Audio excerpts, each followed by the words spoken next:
여러분 안녕하십니까? 박영환입니다. 한 주간의 뜨거운 정치권 이슈를 다뤄보는 국민 맛수 시간입니다. 자, 이번 주 맛수는 여야 각 당의 촉망받는 초선 의원들입니다. 먼저 국민의힘 양금희 의원 반갑습니다. 그다음에 민주당 김한규 의원 반갑습니다. 자, 두 분은 이제 두 번째죠. 네. 자, 이번 주는 민주당에서 많은 일이 있었습니다. 이낙연 전 대표를 비롯해서 원칙과 상식 3인방 의원이 탈당을 해서 지금 신당을 추진하고 있고요. 자, 국민의힘은 공천관리위원회 구성을 마무리했습니다. 지금 이제 총선 시기에 빨라지고 있죠. 자, 이합집산, 합종연행, 자, 움직임 구체화되고 있는데요.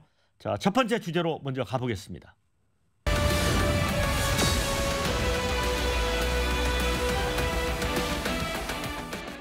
네, 이낙연 전 민주당 대표가 탈당 후에 신당 창당을 선언을 했습니다. 자, 민주당의 김대중 노무현 정신이 사라졌다. 1인 정당, 방탄 정당으로 전락했다면서 이재명 대표를 직격을 했습니다. 자, 먼저 김한규 의원님. 자, 이거 어떻게 생각하십니까? 당내 분위기가요?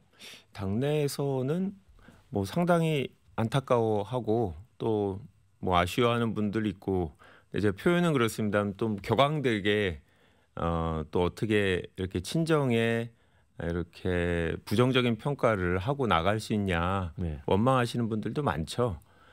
탈당의 변에 대해서 저희가 딱 듣고 이거는 정말 문제가 있다라고 만약에 느꼈으면 이 여파가 크다라고 느꼈을 텐데, 아마 며칠 사이에 당원들이 얼마나 탈당하느냐, 같이 동반 탈당해서 새롭게 만들어지는 당으로 옮겨지는지를 보면 우리 민주당 내부의 분위기를 알 수 있을 텐데요. 일단 최소한 저희 민주당 내부에서는 지금 이 시점에 가장 중요한 거는 윤석열 정부에 대한 견제를 제대로 하는 것. 그거를 하기 위해서는 민주당이 총선에서 좋은 평가를 받아야 된다라는 과제가 가장 중요하다고 보는데, 이런 과제에 대해서 공감대를 갖고 있었으면서도 불구하고 저런 선택을 하신 건 일단 좀 개인적인 욕구들이 좀 분출된 게 아닌가라는 생각을 해서 호의적인 분위기는 거의 없습니다. 네, 양금 의원님, 그 보니까 이제 국민들이 볼 때는 양당이 공이 전직 대표를 하셨던 분들이 다 탈당을 했잖아요. 네. 어떻게 보세요, 이낙연 전 대표 탈당? 이낙연 전 대표의 탈당을 바라보는 제 시각이나 저희 당의 입장은 어떤 것이냐면, 우선 지금 조금 전에 우리 김한규 대변인께서도 말씀하셨다시피 윤석열 정부에 대한 견제 당연히 해야 되죠. 야당이기 때문에. 그럼에도 불구하고 이낙연 대표가 탈당할 수밖에 없었던 이유는 민주당 내에 민주가 사라졌다. 그다음에 도덕적 감수성이 너무나 낮아졌다. 그런 부분들에 대한 비판을 계속해 왔음에도 불구하고 그러한 부분들이 이재명 대표를 비롯한 당 지도부에 전혀 받아들여지지 않았다는 사실이고요. 그것보다 이낙연 대표가 하시는 말씀 중에서 저는 가장 가슴에 와닿았던 것 중에 하나가, 보통 사람이 자기 집을 버리고 자기 친정을 버리고 새로운 삶을 시작한다는 것은 굉장한 결단이 없으면 사실은 어려운 일입니다. 그럼에도 불구하고 그렇게 할 수밖에 없었던 이유, 아마 새로운 정치의 교체를 꿈꾸는 게 아닌가, 더 큰 가치를 향해서 나아가고 있다고 저는 생각하고 있습니다. 네.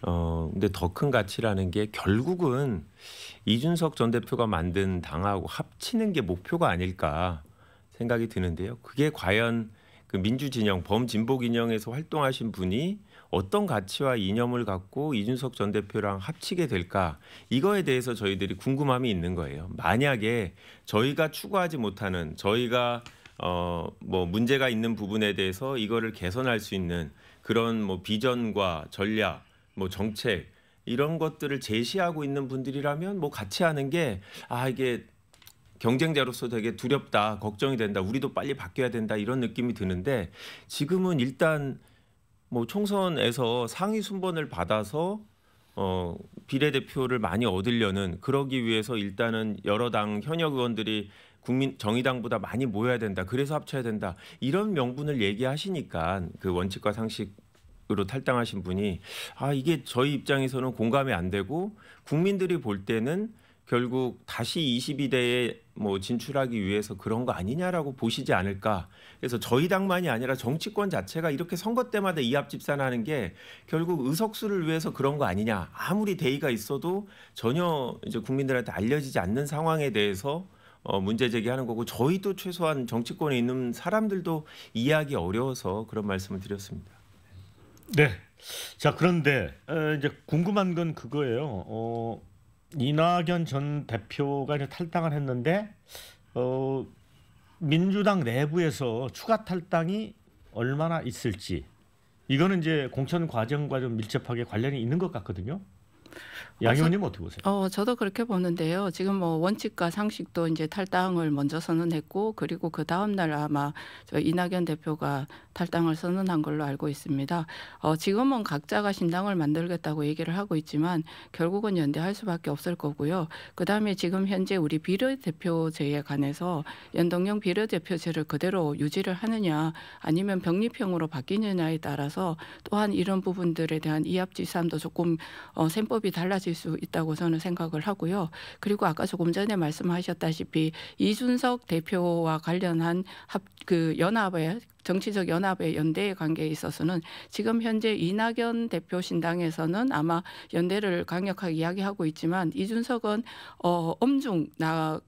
이낙연, 엄중낙연이라고 하는 이미지를 바꾸지 않으면 사실은 어렵다라는 표현을 쓰고 있는 걸로 제가 알고 있고요.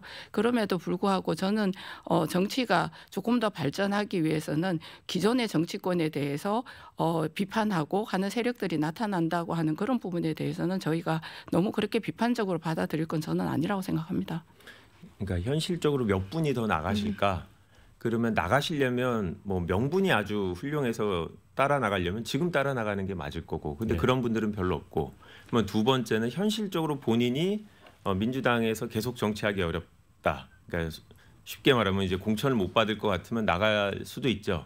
그런데 현행법상 경선에 참여해서 질 경우에는 무소속으로, 그러니까 탈당을 해서 출마를 못하게 돼 있습니다. 그렇죠. 네. 네, 그래서 저희 당의 경우는 현역 의원의 경우에는 대부분 경선에는 참여할 수 있게 하는 경우들이 많기 때문에 이분들이 뭐 미리 내가 절대 안 될 것 같다라고 하면 나가시는 분도 있겠지만, 여론조사를 보면 그런 지역은 많이 없거든요. 일단 현역 의원의 원체 그 인지도 프리미엄이 있기 때문에, 그래서 그런 현실적인 부분을 생각해도 저희 내부적으로도 고민을 해봤는데, 뭐 개인적인 그 성향 아니면 뭐 이낙연 대표나 원칙과 상식분들하고의 친소관계 이런 것들이 있다 할지라도 실제로 나가시는 분은 현역 의원은 최소한 많지 않을 것이다. 뭐 그렇게 보고 있습니다. 저는 그 점에 대해서 조금 더 첨언할 게 있는데요. 지금 현재 민주당에 있어서 비례대표 의원님들이, 특히 친명계 의원님들이 비명계 의원의 지역구에 가서 지금 선거운동을 굉장히 열심히 하고 있다는 거.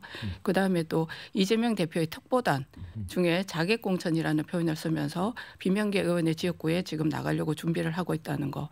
그다음에 또 자격심사 관련해서 굉장히 논란이 지금 많잖아요. 그런 부분에 대한 합리적이지 않는 결론들, 이런 것 등을 통해서 아마 굉장히 그 부분에 대한 불만을 가진 분들이 계속 이어서 나올 거고, 만약에 예를 들어서 경선을 하지 않는 상태에서 그 지역에 있는 극렬 지지층들의 어떤 그 여론조사의 왜곡, 이런 부분들을 충분히 파악하고 있다면 저는 탈당할 가능성이 높다고 생각합니다. 네, 탈당을 많이 바라시는 것 같습니다. 뭐 서로 그런 거죠. 뭐 국민의힘도 결국은 뭐 일부는 이준석 신당 쪽으로 가지 않을까. 최소한 그쪽에서는 기대를 하고 있는 거죠. 천하람 창단준비위원장도 그런 얘기를 하는데, 본인이 그런데 그런 얘기를 했어요. 결국은 나와봐야 아는 거다.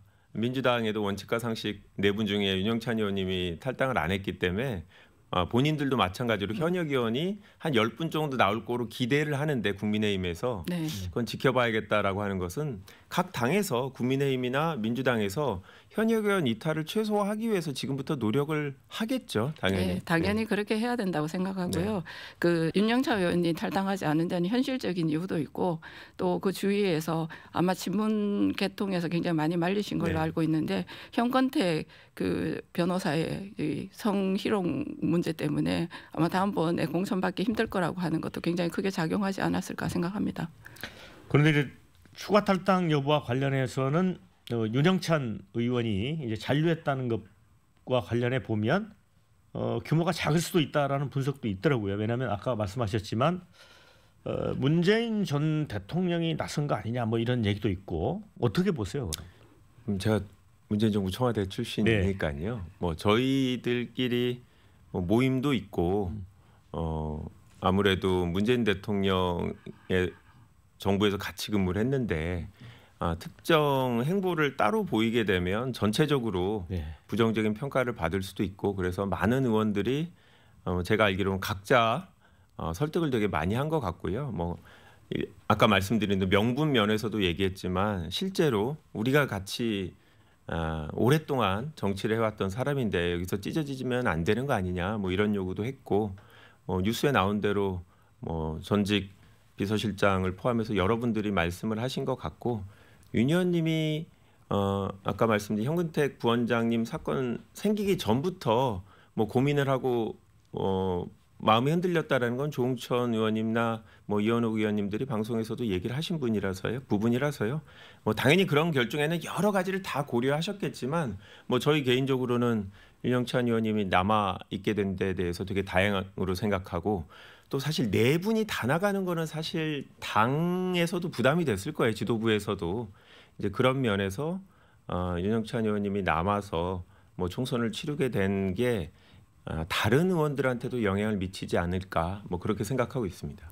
네. 사실 이 지점에서 보면은 그분들이 요구한 거는 당내 민주화 그리고 이번 공천에 있어서의 그 합리적으로 받아들일 수 있는 부분을 얘기하면서 이재명 대표의 사퇴와 그러니까 통합 비대위의 출범을 요구했는데 사실 이런 부분에 대해서는 전혀 소통이 없었다는 게 사실은 가장 중요한 포인트인 것 같아요. 근데 그 부분은 이제 직접 뭐 이재명 대표가 이 원칙과 상식 네 분이랑 공개적으로 만나고 그런 일은 없었지만 중간에 여러분이 조율을 하셨어요. 그래서 여러 가지 뭐 요구 사항들이 전달되고 그랬는데 일단 원래는 표면적으로 이재명 대표가 사퇴하고 이선으로 물러나는 이런 요구 사항을 하다 보니까 간극이 너무 크게 벌어져서 좁히려고 노력을 했는데도 끝까지 좀 잘 안 됐고요.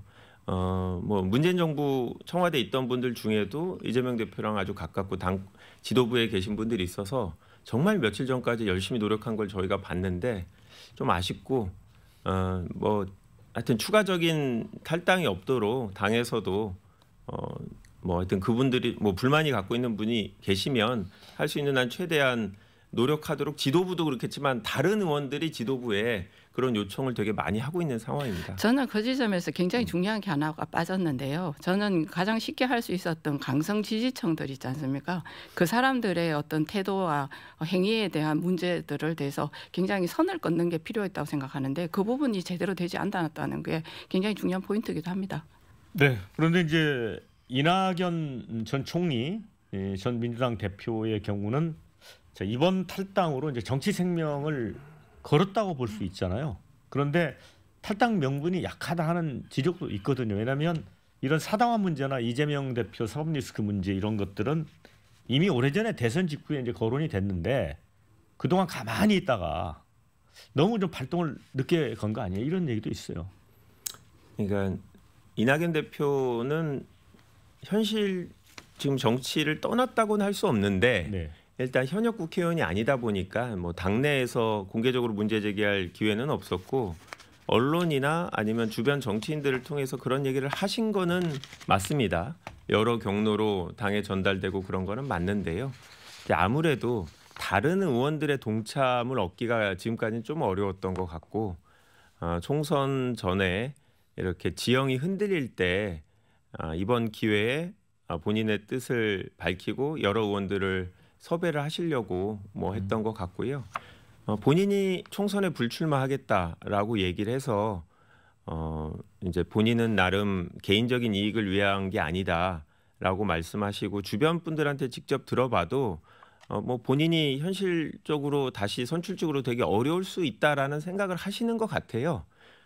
그런데 그럼에도 불구하고 뭔가 이제 본인이 생각하는 그 당내 운영이나 이런 거를 한번 강하게 주장하고 뭐 그런 당을 한번 만들어 보겠다라고 요구를 하시는데 그렇게 주장을 하신다는데 실제로 이제 만들어진 정당이 어떤 모습을 갖고 있느냐 이걸 갖고 평가를 해야겠죠. 지금 뭐 탈당을 좋아하는 저희 당 사람들은 하나도 없는데 나가서 얼마나 지지율을 유지하고 민주당 지지자들의 선택을 받아서 저희 당 지지율이 떨어지느냐 이런 걸 봐야 될 것 같습니다. 아직은 저희가 볼 때 그렇게 큰 영향을 미치진 않을 거다 이렇게 예측하고 있습니다. 양 의원님은 어떻게 보세요? 이제 어찌 보면 국민의힘에서는 뭐 내심 바랐던 측면도 있는 것 같아요. 그러니까 민주당의 분열이랄까요? 그런데 이게 총선에 좀 국힘한테는 유리할까요? 뭐 아무래도 불리하다고 볼 수는 없겠죠. 그리고 이재명 대표의 어떤 사법 리스크가 극대화되면서 사실은 이낙연 대표의 발걸음이 빨라졌다고 저는 알고 있습니다. 그런 측면에서 봤을 때 민주당 내에 여러 가지 그 민주적이지 않는 그러한 당내의 분위기라든지 이런 게 사실은 이낙연 대표가 탈당함으로써 사실 정점을 찍었다고 볼 수 있는 거거든요. 그러한 부분들이 국민들 중도에 특히 계시는 국민들 눈에 민주당이 어떤 모습으로 비춰질까 하는 부분들은 굉장히 중요한 포인트라고 볼 수 있죠. 네. 저는 이제 보궐로 들어와서 예. 당에 처음 의원총회 가서 좀 놀랐던 게 당 대표가 앞에 앉아 있는데 의원들이 막 그 앞에 가서 당대표 문제 제기라고 사퇴하라 이런 얘기를 하시더라고요. 저런 얘기를 면전에서 하는 게 정치권이구나 여의도. 그래서 민주적이지 않다라고 하는 거에 대해서 잘 모르겠어요. 그러니까 저는 민주당은 의원들이 개성이 강하고 자기가 하고 싶은 말을 못하면 못 견디는 분들이 많아서 생각보다 지금 남아있는 분들 중에도 의원총회 나와서 지도부를 바로 뭐 공격하고 이런 분들도 있고 반대로 뭐 그 공격한 분들을 다시 공격하는 분들도 있고 그런 얘기를 할 수 있는 공간이란 측면에서 민주당은 저는 존재하는 것 같다. 민주주의는 존재하는 것 같다라고 그건 확언을 합니다. 네. 근데 저는 그 부분이 이야기를 할 수 있는 것과 그걸 받아들이는 것은 또 다른 문제라고 생각합니다. 네. 자, 이번 주제는 여기서 마무리하고요. 두 번째 주제로 가겠습니다.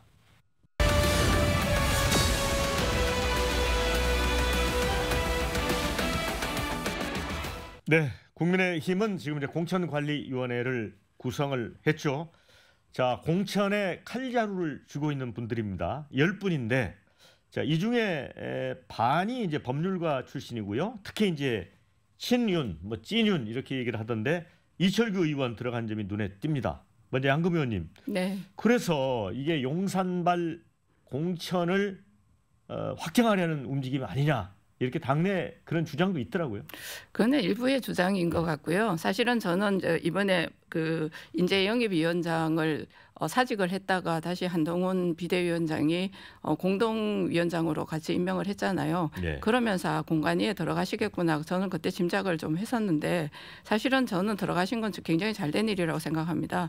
왜냐하면 제가 사실 21대 국회에 들어올 때 여성 인재 영입 1호로 영입이 됐거든요. 되면서 총선을 치르는 과정에서 사실 당의 돌봄이 거의 없었어요. 그러다 보니까 굉장히 어려움을 많이 겪었거든요. 그런데 우리가 지금 수도권에서 선거에서 이기는 선거를 하기 위해서는 좋은 분들을 많이 영입을 해야 돼요. 그러려고 하면 내가 영입됐을 때 충분히 안심하고 같이 선거를 치러낼 수 있겠구나 하는 부분을 알게 되는 거. 그리고 그 부분에 대해서 우리 당에서 답할 수 있을 때 저는 좋은 인재들을 영입할 수 있다고 보기 때문에 그런 점과 그리고 그동안의 사무총장이라든지 아니면 인재 영입위원회를 계속 꾸려왔던 점의 연속성이라든지 이런 차원에서 봐서 이루어진 것이지. 그리고 한동훈 비대위원장도 말씀하셨다시피 공천에 관한 결과적인 책임은 본인이 진다고 하셨잖아요. 그런 부분을 저는 봐야 된다고 생각합니다. 그 부분에도 공감이 갑니다. 왜냐하면 민주당은 지금 이재명 대표가 직접 인재영입위원장을 맡고 있고 네. 이제 국힘은 한동훈 비대위원장하고 이제 이철규 공동위원장 체제였죠. 네. 뭐 큰 문제 없어 보이는데요?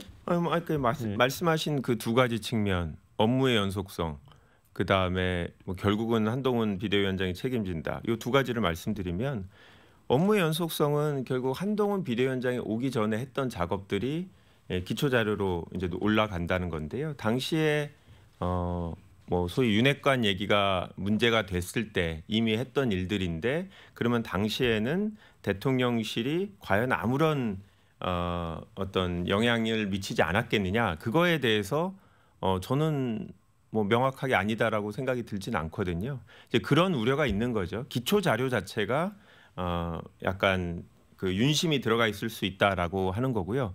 또 한 가지 저도 공관위원 다 별로 중요하지 않은 것 같아요. 왜냐하면 국민의힘 당원을 찾아보니까 이 공관위원회에서 결정한 거에 대해서 결국 최고위원회 네. 지금 없으니까 이제 비대위원회에서 결정하도록 결정하죠. 돼 있고 만약에 그 내용이 마음에 들지 않으면 제의를 요구하도록 돼 있습니다. 네.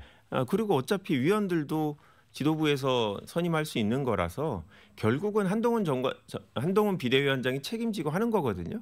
그래서 사실은 뭐 이분 한 분 한 분이 어떤 분인지는 정치권에서 사실 그렇게 중요한 것 같지 않다. 오히려 한동훈 비대위원장이 윤석열 대통령의 의중을 무시하고 할 수 있는 분이냐. 두 분이 그렇게 가까운 사이인데 그런 가까운 사이도 고려돼서 비대위원장으로 당에서 추대가 됐을 텐데 얼마나 독립적인 결정을 하느냐 이게 관건이겠고 국민들이 대통령과 한동훈 비대위원장은 이제 독자적인 판단을 한다 그렇게 믿어줄까의 문제라고 생각하고 저는 뭐 믿기 어렵습니다. 네. 독자적 한동훈 표 독자적 물갈이 공천 가능하다고 보세요?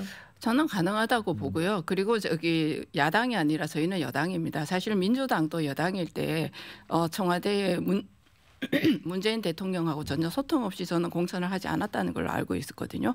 그것처럼 소통은 하되 그에 따라서 무조건적으로 용산의 뜻을 받드는 정치가 아니라고 하는 부분, 그 부분이 굉장히 중요할 것 같고요. 그리고 지금 현재 한동훈 비대위원장이 내는 메시지들이나 행보를 보면 나름의 독자적인 방향으로 우리 당을 이끌어가겠다, 합리적으로 이끌어가겠다라고 하는 모습들이 굉장히 많이 어필하고 있다고 생각해서 저는 결과적으로 그 결과를 보고 아마 이 부분에 대한 논의가 계속되어져야 될 거라고 생각합니다.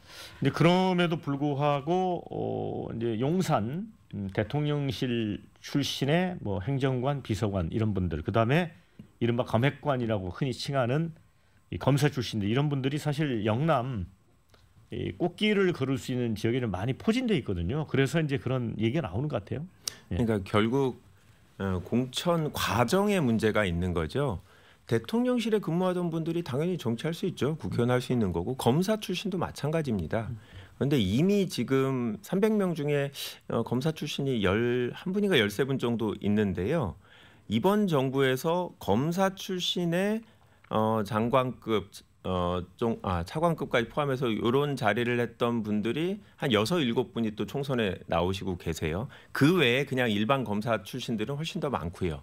근데 이제 이분들이 공정한 뭐 경선이라든지 제3자가 봤을 때 뭐 유권자들의 선호에 따라서 공천을 받은 건지 당원이라든지 이게 확인이 돼야 되는데 만약에 소위 뭐 중진들 물러나라고 해놓고 거기 빈자리를 이분들을 공천을 하게 된다. 이렇게 됐을 때 문제라는 거죠. 결국은 이제 과정의 문제고 이분들이 뭐 한 분 한 분이 객관적으로 훌륭한 분인지 아닌지를 판단하는 건 국민인데 혹시라도 당에서 내가 잘 아니까 비대위원장께서 내가 예전부터 잘 알고 있는데 뭐 훌륭한 분이다라고 해서 뭐 단수 공천을 주거나 전략 공천을 주거나 이런 문제가 있지 않을까 저도 의문이 되고 국민의힘에서도 그런 우려를 하고 계시는 분들이 있는 게 사실이잖아요. 사실 제 지역구에 대구 제 지역구에도 용산 출신이 와 있습니다. 그런데 저는 사실 그 부분에 대해서 뭐 굉장히 이렇게 주변의 분들을 우려하시는 분들도 계시는데 저는 별로 우려가 사실 되지 않습니다. 왜냐하면 대통령께서도 여러 번 얘기하셨고 우리 중앙당에서도 그런 얘기를 하는데 대통령실과 아니면 장차관을 지내주셨던 분들이 내려온다면 본인이 경쟁력을 가지고 경쟁력이 있다면 살아남는 거고 그렇지 않다면 저는 뭐 아까 말씀하셨다시피 전략 공천을 통해서 그 사람들을 자리를 만든다. 저는 그것에 대해서 일어나지 않을 거라고 생각합니다. 그 부분에 대한 국민적 생각들을 다 저희가 알고 있는데 그렇게 하면 선거를 치자는 거죠. 이기는 선거를 해야 되는데 그런 방식의 공천을 한다는 건 우리가 선거를 지겠다는 얘기입니다. 공감합니다. 그래서, 그런 선거는 하지 않을 겁니다. 네. 그래서 이제 한동훈 비대위원장도 뭐 3가지를 이야기했어요. 이기는 공천, 설득력 있는 공천, 공정한 공천. 네. 이게 되게 말은 멋있는데 아니죠. 그냥 당연한 거잖아요. 그냥 공천 잘하겠다는 얘기지. 뭐 유능한 공천을 하겠다. 내지는 뭐 국민의 예를 들어서 뜻에 맞는 공천을 하겠다. 국민의 마음을 때리는 뭐 울리는 공천하겠다 뭐 다 비슷한 얘기죠. 저는 뭐 듣고 아니 구체적인 기준을 얘기해 주셔야 국민들이 예측 가능성이 있고 실제로 준비하는 국민의힘 내부에서 선거에 출마하려는 분들이 나 어떻게 준비하면 되고 내가 당선될 수 있는지 미리 판단을 하고 출마할지 여부를 결정하는데 뭐 그런 부분에 대한 얘기가 없어서 저는 뭐 저도 공허하다는 생각이 들어요. 이제 그 부분에 대해서 말씀드리고 싶은 거는 우선 우리 당의 당원 당규에 공천에 관한 룰이 있고요. 그리고 그보다 훨씬 더 디테일한 부분의 룰은 공천관리위원회에서 정해지는 것이지 비대위원장이 정하는 게 아닙니다. 일단은 그래서 그걸 먼저 언급하시는 것 자체가 저는 적절하지 않다고 보고요. 그리고 이 공천과 관련되어져서는 저도 공천 공간 일을 해봤는데 공천에 있어서 가장 큰 틀의 것은 합의를 보고 갈 수 있습니다. 그럼에도 불구하고 이기는 공천, 설득력 있는 공천을 하려면 청년이라든지 정치 신인이라든지 여성이라든지 이런 부분들에 대한 공천들은 사실 그 공천 룰에 그대로 집어넣으면 공천받기 힘든 경우도 있습니다. 그래서 그러한 부분들에 대해서 적절하게 공천을 해 나가는 부분들이 사실은 앞으로 이루어져 나가야 된다고 보고 있습니다. 네, 그런데 얼마 전에 이제 김웅 의원 불출마 선언을 했잖아요. 송파갑 국민의힘에 조금 이제 유리하다고 볼 수도 있는데 근데 불출마를 선언하고 나서 당을 엄청 공격을 했어요. 이런 것도 보면 결국은 본인이 공천 받기가 어렵다는 전제가 깔려 있어 그런 거 아닌가? 저는 글쎄요. 그렇진 않은 것 같고요. 원래 거기서 이용 그 비례대표 의원인 대통령 수행실장을 경선 때 하셨던 이분이 그쪽을 생각하다가 하남으로 뭐 마음을 바꾸셨던 것 같은데 그런 걸 보면 뭐 김웅 의원 같은 분이 또 나름의 독자적인 존재 이유가 있다라는 거는 보수 진영에서도 생각하셨던 것 같아요. 근데 김웅 의원님 스타일 자체가 뭐 눈치 보고 살고 아니면 본인이 하고 싶은 말 못하면 못 견디고 이런 분이잖아요. 검사 내준 책을 쓰실 때부터. 그래서 제가 봤을 때 이분이 검사 출신이긴 한데 형사부 출신이라 윤석열 대통령이나 한동훈 장관 같이 특수부 출신하고 뭐 관계가 깊은 분이 아니고 그분들이 하는 그 정치 방식에 대해서 문제 제기를 하고 계셨고 근데 이제 본인 얘기에 뭐 공감이 안 된 거죠. 비대위원장 출마하셨을 때도 한동훈 비대위원장 선임할 때도 의총에 나와서 한동훈 비대위원장처럼 윤석열 대통령하고 가까운 분을 선임하게 되면 당의 총선이 어렵다. 수도권 의원들은 그런 인식들이 있거든요. 그런 얘기를 했음에도 불구하고 뭐 공감대를 얻지 못하는 거 보고 뭐 본인이 다시 국회에는 어떻게 들어갈 수 있을지 모르겠는데 22대 국회에서도 본인이 외롭게 정치를 하겠다라는 생각에 뭐 이럴 거면 다른 더 의미 있는 일을 해야지 이런 길을 간 것으로 알고 있습니다. 네. 오히려 국민의힘을 좀 두둔해 주는 것 같아요. 그런 건 아니고 김웅 의원의 나름의 그 생각을 알고 있어서 드리는 말씀. 저도 김웅 의원님이 아까 우리 김한규 대변인께서 말씀하셨다시피 글을 쓰시는 분이고 있어요. 굉장히 시선이 날카롭고 그런 부분이 있습니다. 그런 것처럼 저는 정치하는 사람은 정치를 그러니까 예를 들어서 정치를 쉬는 것도 정치의 한 부분이라고 저는 생각하거든요. 그러니까 우리가 나아가야 될 때와 물러나야 될 때 그리고 쉬어야 될 때 이런 것 등을 사실 판단하는 것도 정치인의 몫이라고 봅니다. 네, 자 이번 주제는 여기서 마치고요. 다음 주제로 가겠습니다.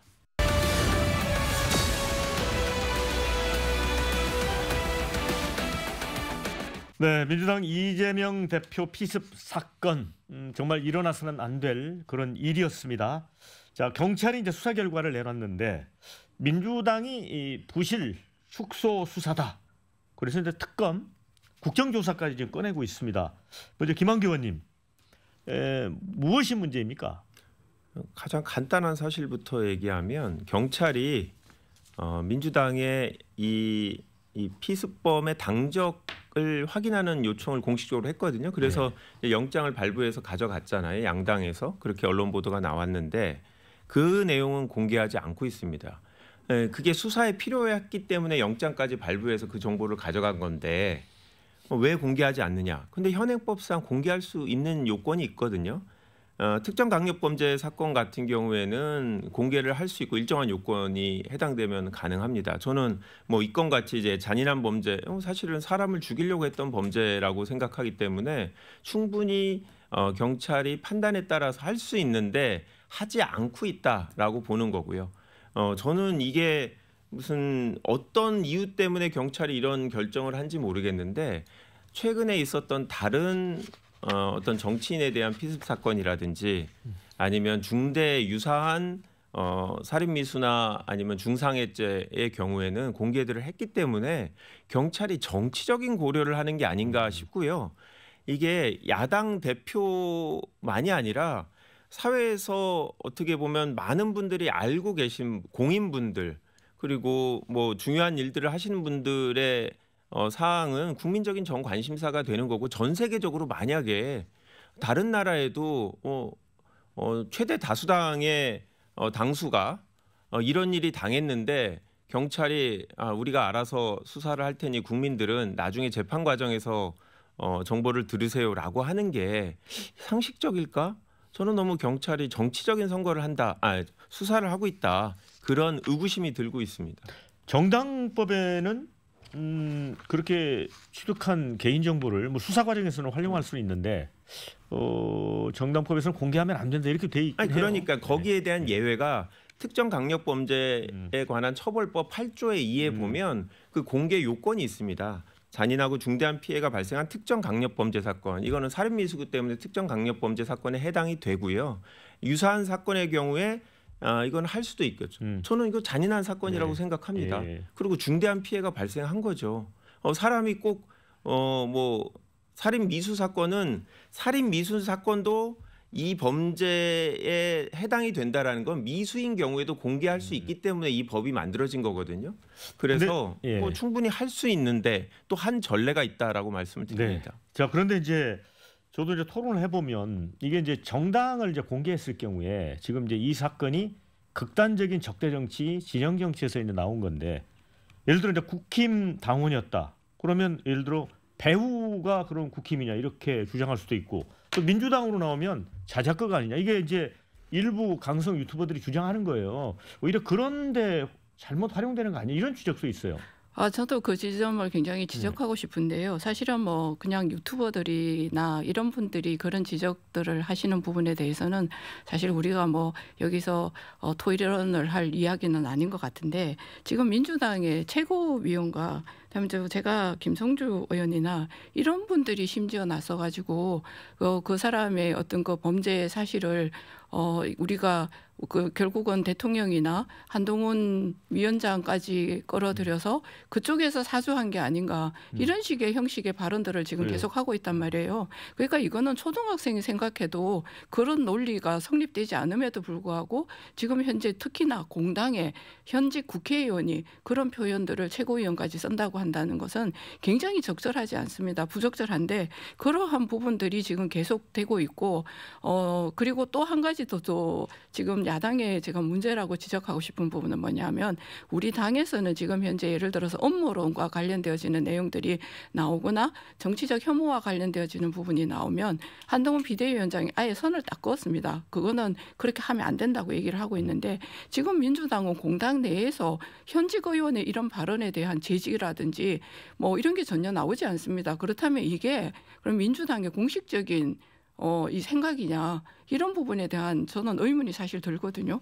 그러니까 이게 명확하게 밝히면 그런 의혹들이 제기되지 않을 수 있다고 생각하고 저 개인적으로는 이게 특정 정당이 뭐 사주하거나 이럴 수는 전혀 없죠. 그렇다고 하면 이거는 뭐 국회가 해산해야 될 문제고 그게 아니라 이게 과연 이 정도의 큰 일을 개인적으로 했겠느냐 이런 혐오에 기반한 활동을 하는 분이 과연 이분뿐이겠느냐 혹시라도 이분이 여러분들하고 온라인이든 아니면 오프라인이든 이런 모임을 갖고 있으면 제2의 사건들이 생길 수 있기 때문에 과연 어느 정도 우리 사회에 이러한 혐오에 기반한 정치 인식을 갖고 있는 국민들이 있느냐 이런 것까지도 확인을 할 필요가 있다고 생각하고 저희는 여전히 이분이 과연 어떠한 정말 혼자서 했는지 어떻게 해서 갑자기 저런 생각을 갖고 저런 극단적인 행동까지 했을지 본인한테는 아무런 이익이 없는 일인데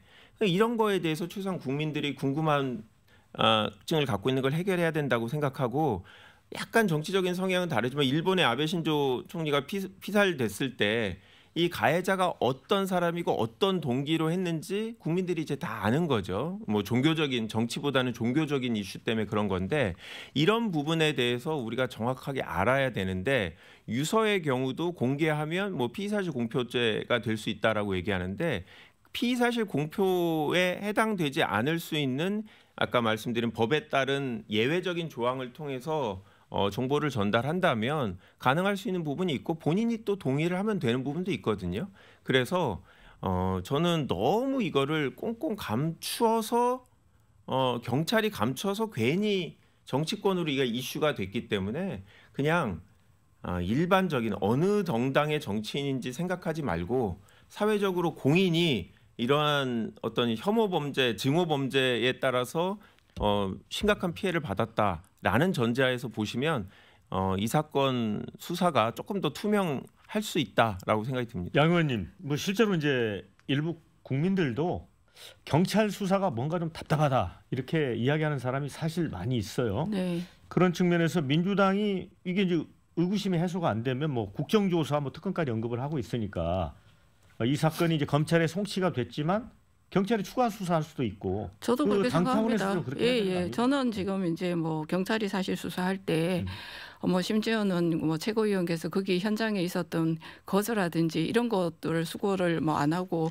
빗자국을 지운 문제 가지고도 계속 이제 시비를 걸고 있던데 사실 그때는 방송이 되고 있었고 그다음에 영상이 그대로 남아 있고 그다음에 우리 휴대폰의 디지털 포렌식이라든지 이런 걸 통해 가지고 이 사람이 왜 범죄를 저질렀는지 그리고 그 사람이 제출한 변명서라고 하는 게 아마 있는 걸로 알고 있는데요. 네. 그런 부분들이 충분히 검토되는 과정들이 있었다고 생각하고 그것을 국민들에게 어떤 정도로 표현을 할 것이냐 아니면 그 부분에 대한 브리핑을 할 것이냐 하는 문제가 지금은 저는 아마 민주당에서 얘기하는 부분인 것 같습니다.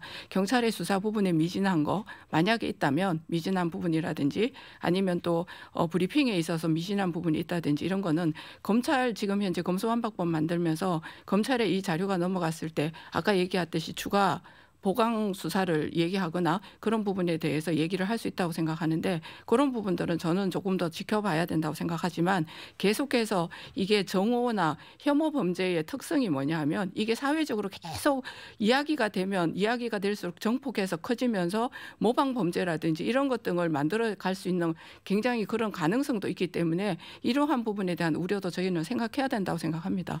근데 저는 여당이 그냥 지켜보면 안 되고 여당이 한 목소리로 그래 의혹이 없게 수사를 해야 된다 한마디를 해주시면 사안이 달라질 수 네. 있다고 생각해요. 네. 이게 정치적인 거라고 보이니까 저는 경찰이 눈치를 보고 있다고 생각하거든요. 예. 근데 국민의힘 입장에서 이게 국민의힘이 관여된 게 아니라는 걸 확실할 텐데 그렇다고 하면 이런 거에 겁먹지 말고 2015년에 마크 리포트 주한 미국 대사 피습 때는 바로 공개를 했거든요. 2006년 박근혜 한나라당 당시 대표님 피습 사건 때도 바로 공개를 했고 과거의 전례를 생각하면 이 정도 사건은 공개한다고 해도 국민들이 과하다. 뭐 피의자의 인권 때문에 너무 심하지 않아서 이런 여론이 나올 건 아니라고 생각하고 저는 오히려 국민의힘에서 이런 걸로 국민들한테 더 점수를 딸 수 있을 것 같아서 최소한 이제 추가 수사가 있으니까 그 전에라도 국민의힘에서 그런 움직임을 같이 해주시면 뭐 저희한테도 도움이 되고 저희한테가 아니라 국민들의 알 권리 측면에서 도움이 되지 않을까 싶습니다. 네. 근데 이제 이런 점에서 또 저는 한 가지도 이렇게 짚고 넘어가고 싶은 게 계속해서 이게 수사라든지 아니면 검찰의 어떤 수사 이런 부분에 대해서 굉장히 불신을 자극하는 표현들이나 이런 것들은 네. 저는 야당에서도 조금 자제가 되었으면 네. 좋겠습니다. 저 그런 점에서 지금 민주당이 금융거래 내용도 이제 공개하라고 요구하고 있고 피의자 변명문의 일부를 발췌했는데 그 안에 윤석열 정부와 관련된 내용도 있다는 제보가 들어오고 있다. 이렇게 주장을 하고 있습니다. 이게 구체적인 뭐가 근거가 있는 겁니까? 아니면 사실 제가 잘 모르겠습니다. 그래요? 네, 뭐 그 제보를 제가 받은 건 아니고 당내에서도 공개한 게 아니라서 그런 것들이 사실은 경찰에서 뭐 아주 극단적이거나 자극적이거나 뭐 제2차적인 뭐 피해가 발생할 수 있거나 뭐 모방 범죄가 발생할 수 있는 그런 우려가 있는 게 아니라면 좀 공개를 해서 만약에 저희가 받고 있는 제보가 틀린 내용이라면 그것도 명확하게 할 수 있고요.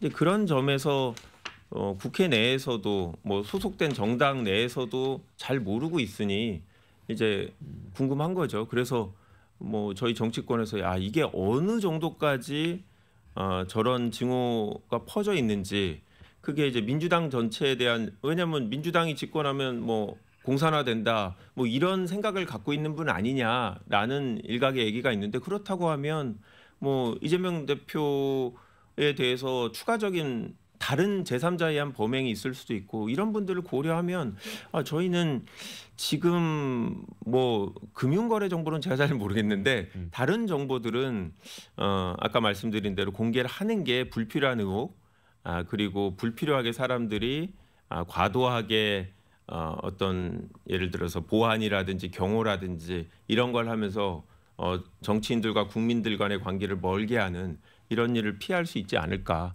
한동훈 장관이 지금 광주에 갔을 때 그렇게 경호를 많이 한 건 어떻게 보면 또 비슷한 문제가 있을 수 있지 않냐라는 우려 때문이잖아요. 근데 이게 사실은 그런 게 아니라 이 사람의 어떤 개인적인 독단적인 행동이고 뭐 하여튼 정신적인 문제라든지 만약 이런 것들이 있는지가 명확하게 초반에 공개가 된다라고 하면 불필요한 그런 우려는 줄어들지 않을까라고 생각이 듭니다. 한동훈 비대위원장이 광주 갔을 때 사실은 이게 경호가 많이 붙은 거는 죽이겠다고 하는 협박문이 있었기 때문인 것 같고요.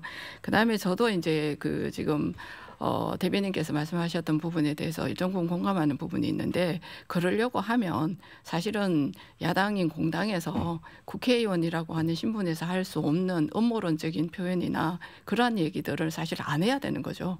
저는 그것부터가 중요하다고 생각합니다. 먼저 공개하시면 이제 더 이상 안 할 겁니다. 네. 자, 이번 주제는 여기서 마무리하고요. 네. 마지막 주제로 넘어가겠습니다.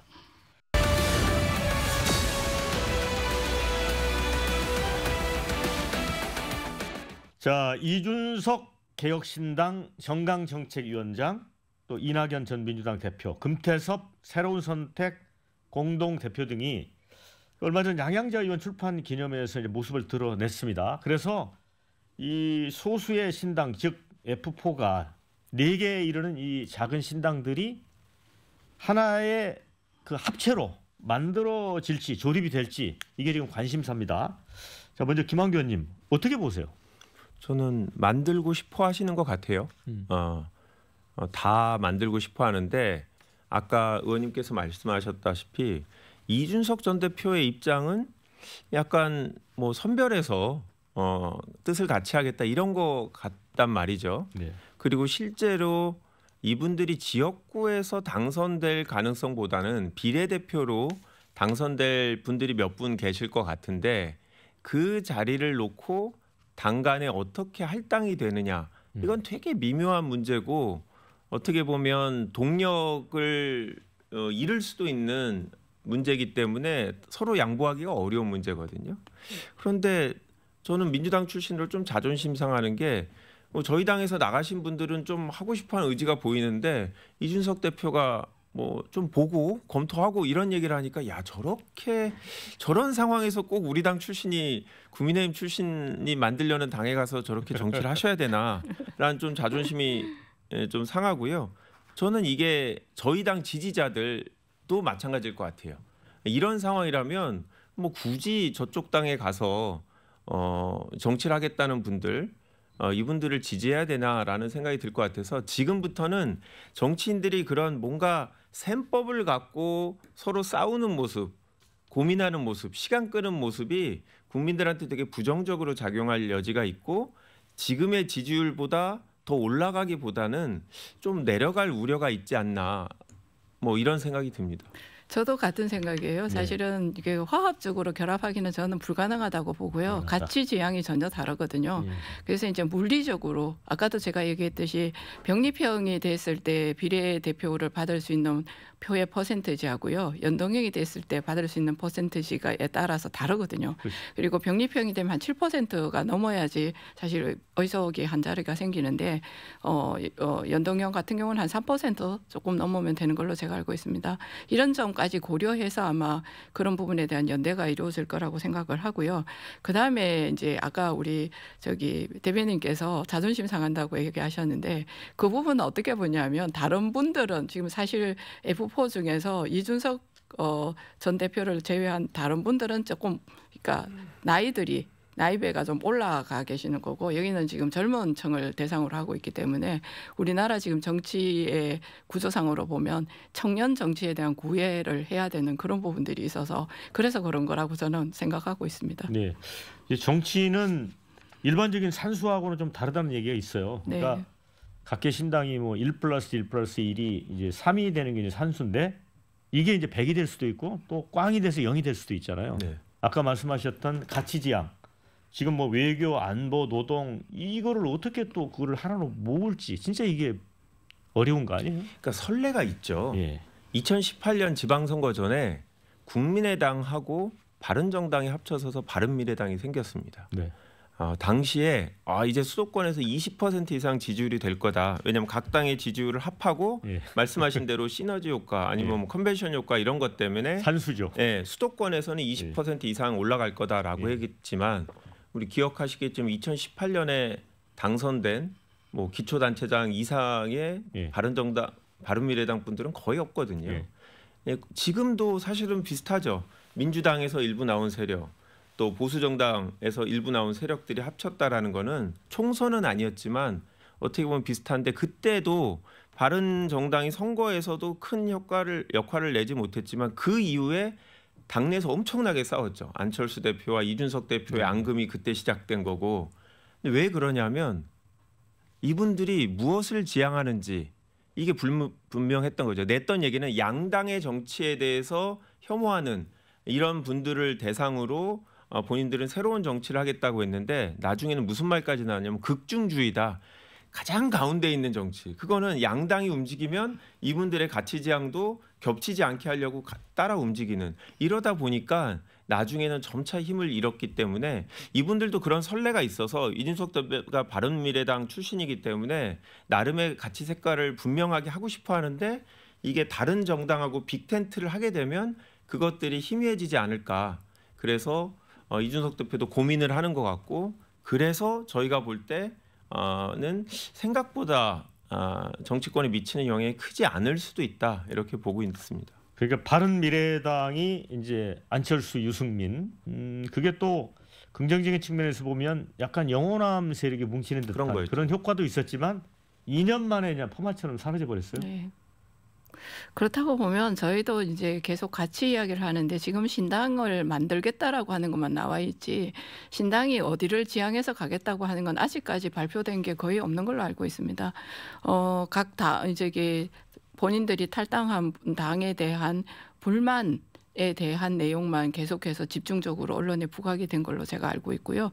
그러다가 보니까 이제 앞으로 우리가 이런 정치를 해 나가겠다고 하는 부분에 대해서 국민들에게 얼마나 어필할지가 굉장히 숙제로 남아 있고요. 그러다가 보면 저는 이게 신당도 지금 계속해서 언론에서 이 부분에 대한 내용을 주목하고 있지만 당의 정강 정책이나 이런 게 나오는 순간 사실 그 언론에서 그만큼 주목할까 하는 부분에 대한 의문도 있습니다. 그래서 아마 점점 갈수록 그 부분에 대한 주목도 이런 게 떨어질 거라고 본다면 크게 영향이 저도 없을 거라고 봅니다. 네, 이제 두 분이 1당과 2당에 계시기 때문에 아무래도 쏠림이 있을 것 같아서 그렇다고 해서 저는 신당 바람이 안 부느냐 또 그건 아닐 것 같아요. 왜냐하면 지금 양당의 지지도 그다음에 윤석열 대통령과 이재명 대표에 대한 어떤 부정적 평가 굉장히 높거든요.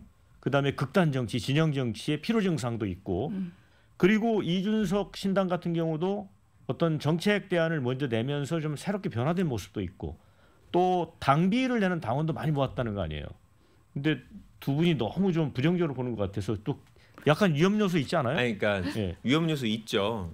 크게 두 가지인데요. 하나는 이분들 중에는 인지도가 있는 분들도 있고 뭐 대중적으로 호감도가 있는 분들도 있고 이분들이 지역구에 출마했을 때 수도권 같은 경우는 양당의 격차가 별로 크지 않기 때문에 이분이 만약에 국민의힘에 소구할 수 있는 분이면 국민의힘 지지율이 좀 떨어질 거고 반대로 우리 당 출신이면 저희 당 민주당 지지율이 좀 떨어져서 저희가 손해 볼 수 있을 거고 그거는 253개 지역구마다 사정이 다 다를 수 있고 그건 예측할 수 없어서 실제로 저희 당 출신 의원들이 그쪽으로 합류할 것 같으면 현역 의원들이 약간 불안해하는 분들이 계세요 실제로. 그다음 두 번째는 비례인데 비례로 과연 이분들이 단순 산술 합계보다 더 많은 표를 얻어갈 수 있느냐 네. 이런 우려가 있죠. 그래서 저희도 상대적으로 이분들이 내놓는 정책을 보고 저희들도 좋은 것들은 오히려 더 나은 정책으로 빨리 답을 해야 되는 상황이고 그런데 이제 이준석 신당의 경우에는 아까 말씀하신 연령대면으로 약간 청년 정치인들이 많고 청년 지지자들을 소구하는 부분이 있는데 그래서 양당하고는 조금 다른 부분이 있는 것 같아요. 근데 이낙연 대표나 그 원칙과 상식 이분들은 그런 세대 면에서는 독자적인 부분이 없거든요. 그렇다고 예전에 뭐 자민련 같이 지역적인 기반이 확고하거나 국민의당처럼 이런 것도 아니어서 그런 면에서 저희가 파괴력이 그렇게 크지 않다라고 생각하지만 저희도 당연히 예민하게 보고 결국은 경쟁해야 될 상대가 한 군데 더 늘었다. 국민의힘이 아니라 그래서 저는 개인적으로 되게 아주 예민하게 지금부터 봐야 된다고 생각하는데 제가 지도부가 아니라서 자세한 당의 입장은 모르겠습니다. 자, 양금희 의원님께는 그런 질문을 드려보고 싶어요. 이제 네. 제3지대 신당이 등장할 때 과연 국민의힘이 손해를 볼까? 민주당이 더 손해를 볼까? 저도 그 점이 사실은 굉장히 관심이 있어서 계속 봤는데요. 이준석 그 신당에 관련해서는 그 여론조사를 했는데 보니까 우리 보수 즉 다시 말해서 국민의힘의 지지층보다도 오히려 야당의 지지층들이 이준석 신당을 지지하는 비율이 조금 더 높아요. 그리고 중도에 지지하시는 분들도 조금 있고요. 그렇다고 보면 저는 뭐 야든 여든 다 수도권 선거에서는 영향을 미칠 수밖에 없기 때문에 그 부분에 대해서는 저는 굉장히 집중해서 저희가 봐야 되고 우리가 메이크업 할 수 있는 것 등은 사실 메이크업을 해야 된다고 생각하고 있습니다. 네. 자, 이제 마무리할 시간이 돼서 네. 20초씩만 마무리 말씀 부탁을 드리겠습니다. 김한규 의원님. 저는 그 이재명 전 대표가 퇴원하시면서 하신 말씀 그 혐오의 정치를 끝내야 된다 이런 부분에 되게 공감을 많이 했고요. 양당이 또 빅텐트까지 포함해서 우리 정치권이 좀 변화됐으면 하는 바람입니다. 네, 양 의원님. 저는 이번 총선을 치르면서 우리 국민들이 올 한 해의 삶이 한 발자국이라도 지금보다 더 나아질 수 있는 방향으로 우리 모든 총선의 그 에너지들을 여당이든 야당이든 집중해야 한다고 생각합니다. 네. 자, 두 분 수고 많으셨고요. 함께해 주신 여러분 고맙습니다. 저는 다음 주에 다시 찾아뵙도록 하겠습니다. 자, 수고하셨습니다. 감사합니다.